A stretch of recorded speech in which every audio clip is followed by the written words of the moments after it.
Hello friends, welcome to my channel Sheetal's kitchen Gujarati. आज આપણે બનાવવાના છે એકદમ સિમ્પલ પણ ખૂબ જ ટેસ્ટી લાગે એવું શાક।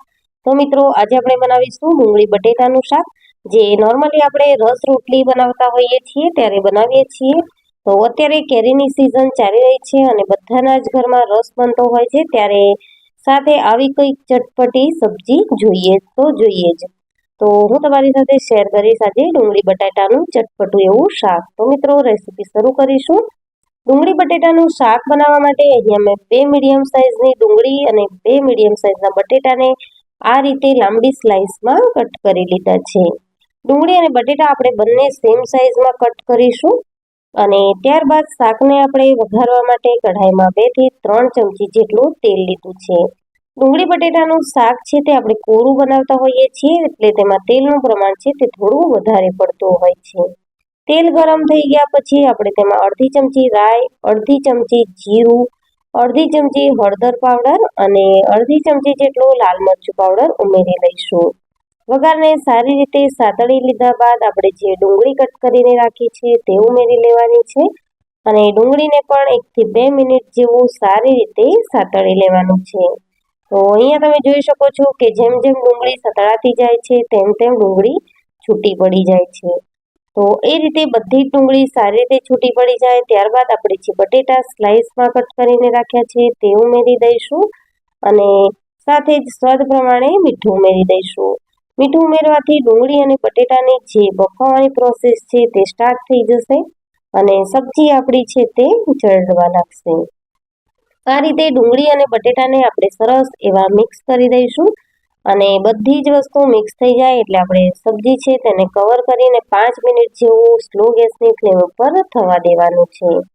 તો અહીંયા તમે જોઈ શકો છો કે મેં સબ્જીને ઢાંકી દીધી હતી અને 5 મિનિટ થઈ ગયા છે, તો વચ્ચે હું એકવાર ચેક કરી લઈશ।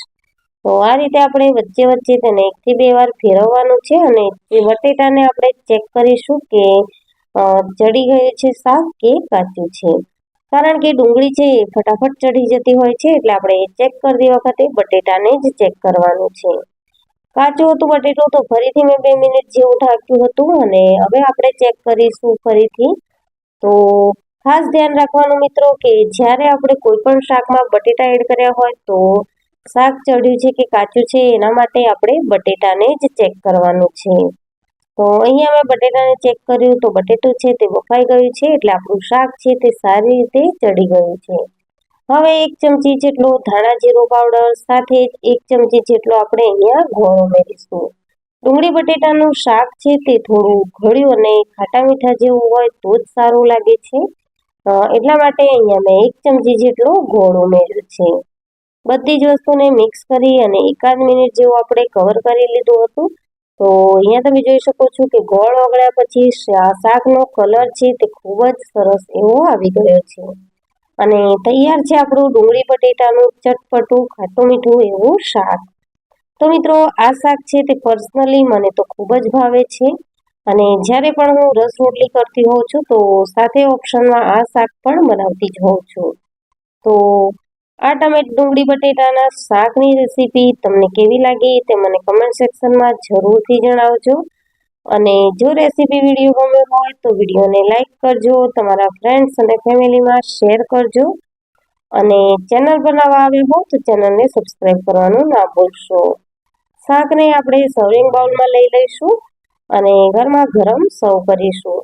આ શાકને તમે રોટલી કે પૂરી કે ભાખરી કંઈ પણ સાથે ખાઈ શકો છો, પણ રસ સાથે આપણે નોર્મલી રોટલી બનાવતા હોઈએ છીએ તો રોટલી સાથે પણ આ શાક છે તે ખૂબ જ ટેસ્ટી લાગે છે। Thank you.